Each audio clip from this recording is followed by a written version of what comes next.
The trailer pulled up to the sanctuary gate on a cool morning in early spring. Deli Foss stood beside it and watched 15 goats move across a small paddock, each one working an uneven hopping rhythm that took a second to make sense of. Every single one was missing a limb, some from birth defects, most from injuries that had ended, one way or another, in amputation. The sanctuary's director, a tired-looking man named Harlan, who'd taken in more disabled livestock over the years than he had space or funding for, met her at the fence with the relief of someone who hadn't expected anyone to actually show up for his ad. He walked her through the paddock slowly, pointing out each goat by name and telling her a little of their history as they went, the way a man does when he's spent years caring for animals nobody else wanted and has run out of people willing to listen. A doe named Pepper had lost her front leg as a kid to a dog attack before Harlan ever found her wandering a roadside half-starved, the wound already healed over badly, enough that amputation was the only real option left.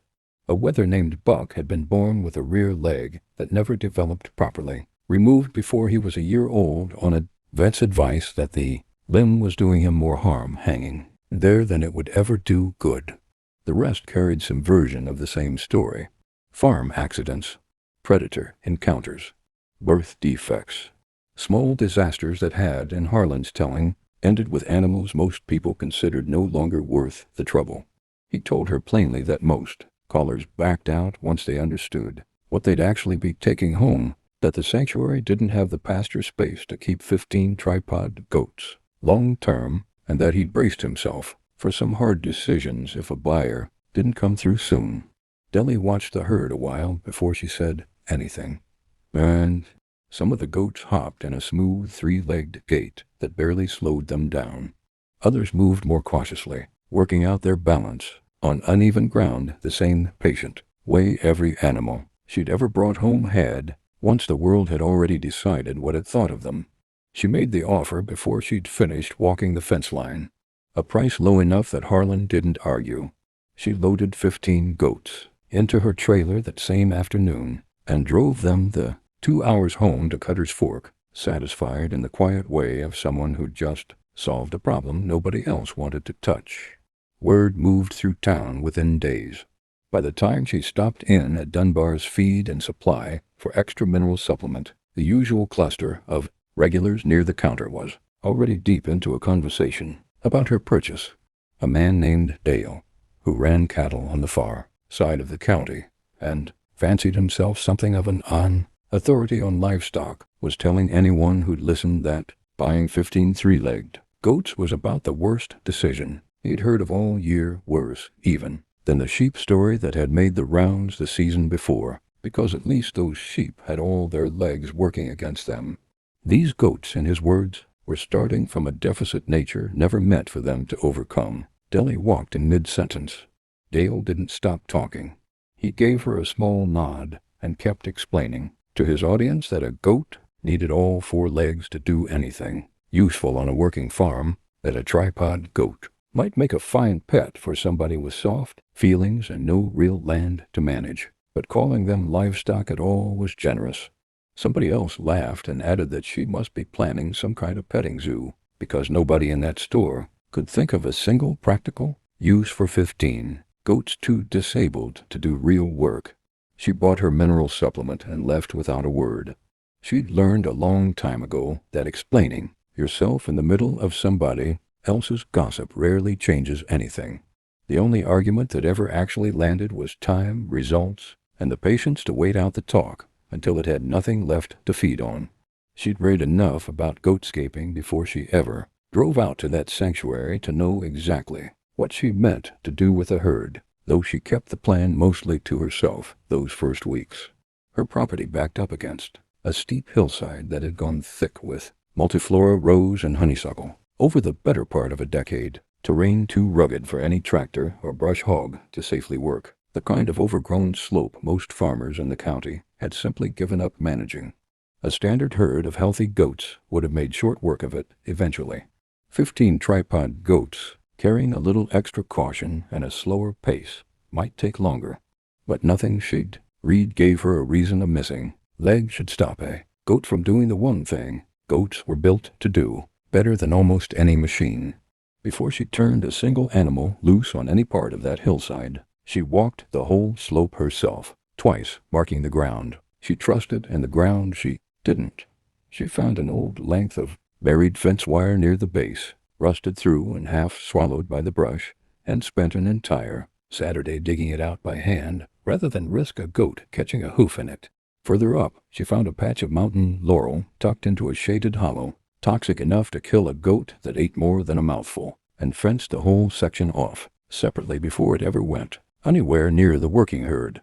It was slow, unglamorous work, most of it invisible to anyone who might have driven past and assumed she was simply waiting around for the goats to do something. She kept a notebook, same as always. The first entry set the tone. 15 goats, all missing one leg, mix of front and rear amputations, ages and breeds varied. Half the county already calling it the worst buy of the year. Plan. Let them settle and build strength gradually. Start with the gentlest section of hillside. Watch closely for strain. Don't rush anyone onto terrain they're not ready for. The first month was mostly patience, more of it, even than the sheep or the emus had required. She spent long stretches of most mornings walking the herd around flat, easy pasture near the barn, watching how each goat balanced and moved. The ones missing a front leg shifted more weight rearward. The ones missing a rear leg kept their front end lower and forward. 15 different bodies, 15 different ways of working around what wasn't there. Some of them wanted nothing to do with her at first. A young wether kept to the far fence line for the better part of a week, bolting on his 3 legs the moment she got within 20 feet, and she let him keep his distance rather than force the issue, setting his feed a little closer each day instead of chasing him down. He came around eventually, the way most of them did, curiosity winning out over caution once he'd watched enough of the others eat from her hand without consequence. She learned each goat's name that way, one cautious approach at a time, writing a short line about each one in the notebook, until she could call every animal in the herd without checking her own handwriting first. Evenings were quieter. She'd sit on an overturned bucket near the paddock fence some nights, just watching them settle, the barn cats winding between her boots, the whole herd finding its own comfortable arrangement in the straw well after dark. It wasn't work exactly, those evenings. It felt more like getting to know 15 strangers one at a time, learning which ones startled easy and which ones didn't startle at all. She called the county extension office in the first 2 weeks, the same office that had steadied her nerves during the worm project the year before, and asked to speak with anyone who knew livestock mobility. The man she reached told her, honestly, there wasn't much formal research on working amputee goats specifically, that most of what existed was anecdotal, but the basic physiology held up. A goat's remaining 3 legs could bear its weight and support real mobility. The genuine risk was long-term, strain and arthritis on the compensating limbs if she pushed too hard, too fast, or worked terrain the animal wasn't conditioned for yet. He suggested gradual conditioning, the way a physical therapist builds up a patient after an injury, gentle ground first, steeper terrain only once each goat had built real strength and confidence. He also recommended a vet check the goats' remaining limbs periodically for early signs of joint stress, catching problems before they turned into visible lameness. She brought a vet out that same week. A calm, thorough woman named Renee examined all 15 goats one at a time, checking joints, hoof, overall condition, and confirmed the herd was in better shape than the first impression suggested. A few of the older goats showed early wear in their compensating legs, worth watching but nothing dramatic. The younger ones, several of them goats that had lost a limb early enough in life to grow their whole balance, around 3 legs instead of 4, moved with a confidence that surprised even Renee, who admitted she'd expected worse across the board going in. Renee stayed longer than the appointment strictly required, crouched beside one of the older does, running a hand slowly along the goat's spine while she talked. She told Deli that the biggest mistake owners of tripod animals usually made wasn't overworking them right away. It was the opposite, keeping them so protected and sedentary that the compensating muscles never built real strength at all, which left the animal weaker and more prone to injury in the long run than a careful gradual conditioning program would. Deli asked how she'd know the difference between building strength and pushing too hard. Renee said the answer was mostly in the eyes and the ears before it ever showed in the legs. A goat in real discomfort held its head lower and its ears back, long before a limp became visible to someone who wasn't looking closely. Deli wrote that down, too, underlined once. She started the herd on the gentlest section of the hillside in the 6th week, a stretch near the bottom where the grade was mild and the brush, while overgrown, wasn't the dense, thorny tangle further up the slope. She fenced off a modest quarter-acre with portable electric netting, the setup every goat-scaping guide recommended, and turned the herd loose to find out whether the reasoning she'd built from books actually held up in the field. It took the goats less than a day to prove the instinct was intact no matter how many legs carried it. They moved through the brush with the same natural browsing behavior any healthy herd would show, rearing where their balance allowed to strip leaves and bark, working through the multiflora rows with the fearlessness goats have toward thorny plants most other animals avoid. The ones missing a front leg struggled more with the rearing motion, so they worked lower growth more thoroughly instead, which, Deli noted in her book that evening, actually left a more even, ground-level clearing pattern than a standard herd might have managed. The first real test came about 10 days in. One of the older does, missing her right front leg from an old fence injury, started favoring her compensating limb more than usual. A change Deli only caught because she'd spent so many hours that month studying each goat's normal gait. She pulled the doe immediately, gave her several days of rest on flat pasture, and called Renee out for a follow-up. Mild strain. Nothing structural. Exactly the early warning sign the extension office had told her to watch for. She wrote it down. Doe favoring right rear leg after 10 days on the slope. Pulled for rest, vet confirms mild strain, nothing structural. Lesson. Watch individual gait daily, not just group behavior. Some will need more rest days than others. She adjusted her rotation after that, smaller groups, shorter shifts, rest periods between working sessions, the way a careful trainer manages an athlete's recovery. It slowed the clearing considerably compared to what a healthy herd could have done, but it kept every goat sound. By the 2nd month, the section she'd started with had gone from a thick tangle of multiflora, rose, and honeysuckle to bare, browsed stems and open ground, the transformation the guides had promised, just on a slower, more patient timeline. Roy stopped by that 2nd week, same excuse about a truck part she hadn't ordered, and stood at the fence, looking over the herd with the flat skepticism she'd come to expect from him on any new project. He asked what exactly she thought 15 three-legged goats were going to accomplish that a healthy herd couldn't do better and faster. She told him about the hillside, about goatscaping as an actual, documented practice cities and forestry companies used on terrain too steep for machinery, and that she didn't see any reason a missing leg should disqualify an animal from a job that mostly required appetite and balance.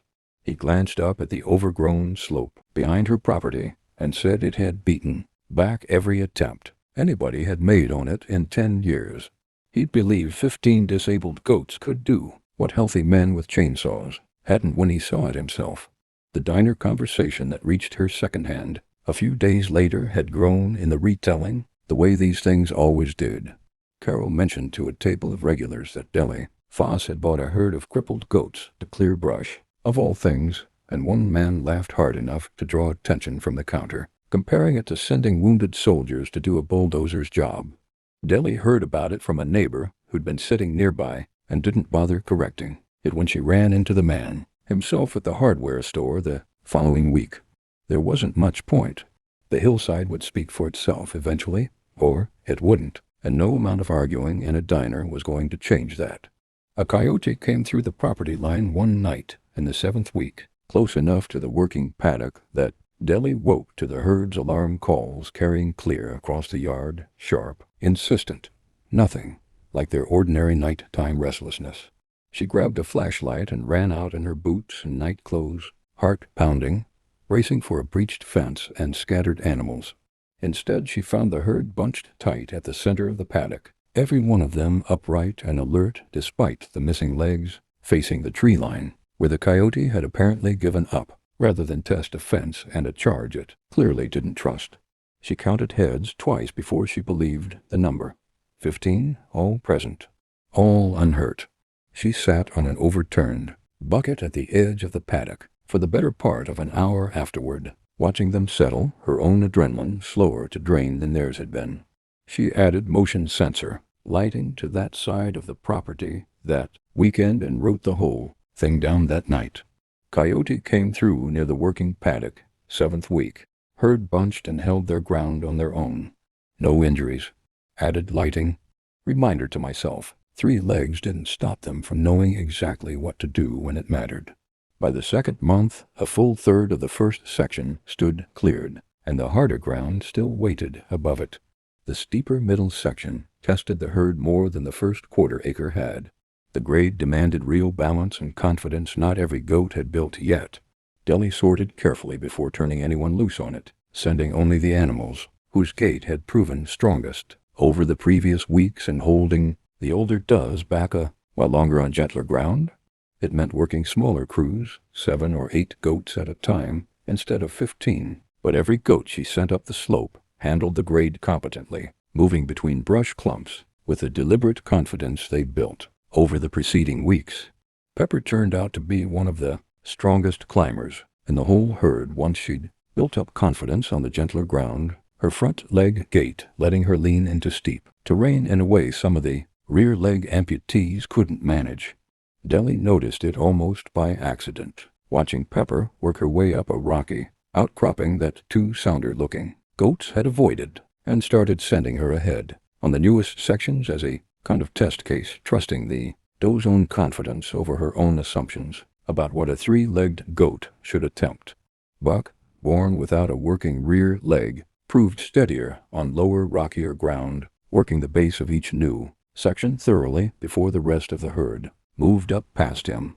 She spent most of those weeks working alongside the herd more directly than she had on any project before this one, clearing thorny stems by hand where the goats had stripped the leaves but left the woody structure standing, hauling brush to a burn pile at the base of the hill, present enough to catch trouble before it became a real problem. It was slower, more physically demanding than she'd expected when she first drove out to that sanctuary, with a plan sketched out mostly in theory.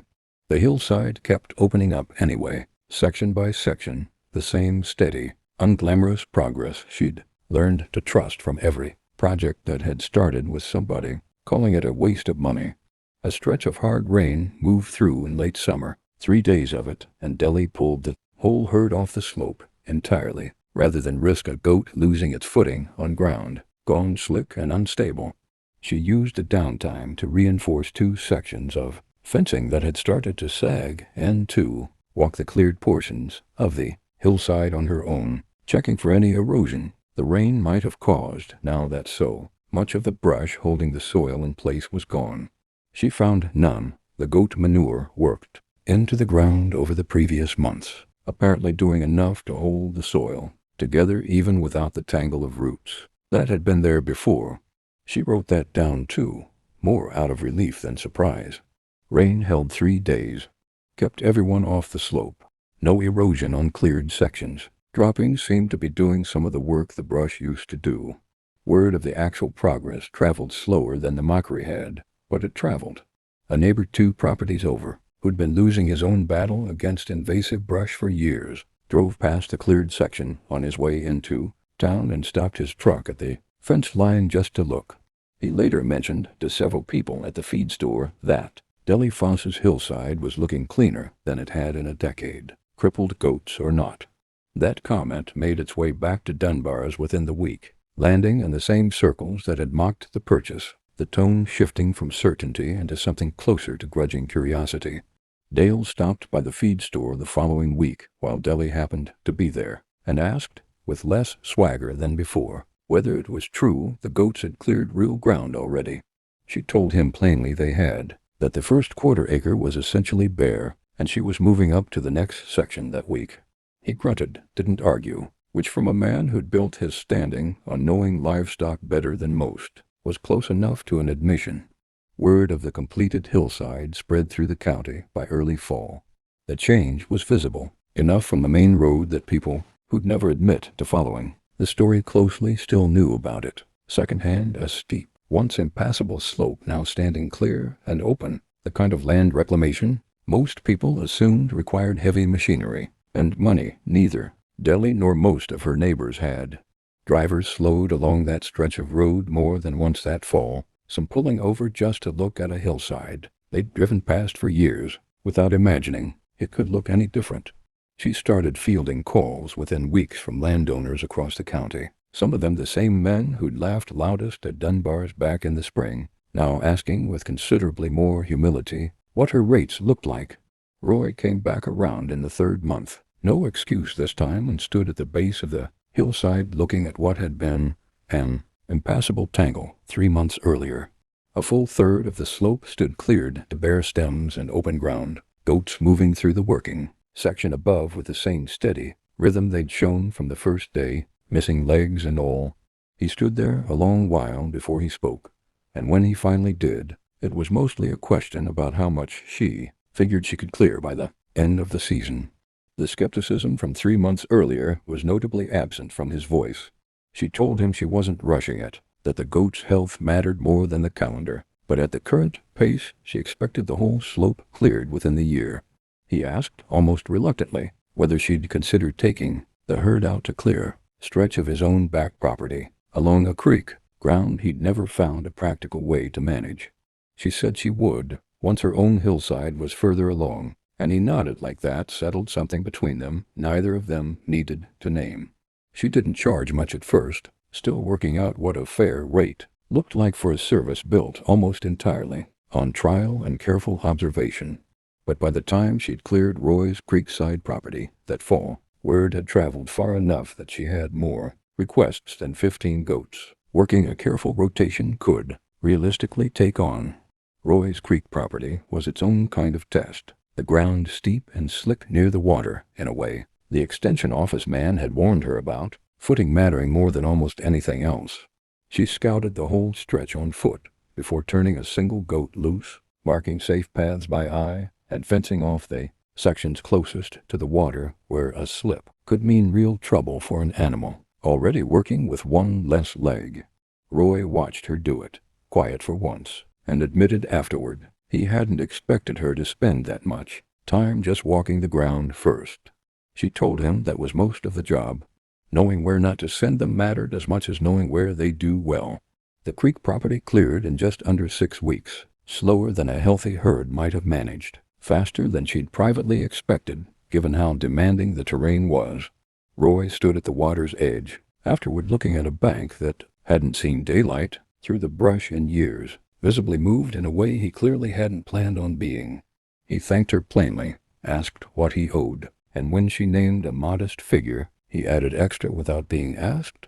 The work was worth more than the quote, he said, and he wasn't going to shortchange her over pride.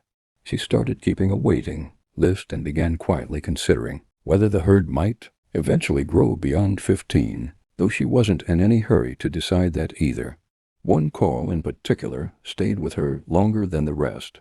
A woman 2 counties over, running a small horse rescue on land she couldn't afford to clear properly, had heard about the hillside through a chain of second-hand mentions and called asking, almost apologetically, whether Deli's goats might be willing to work a slope even rougher than her own, steep enough that she'd had 2 separate contractors turn the job down outright.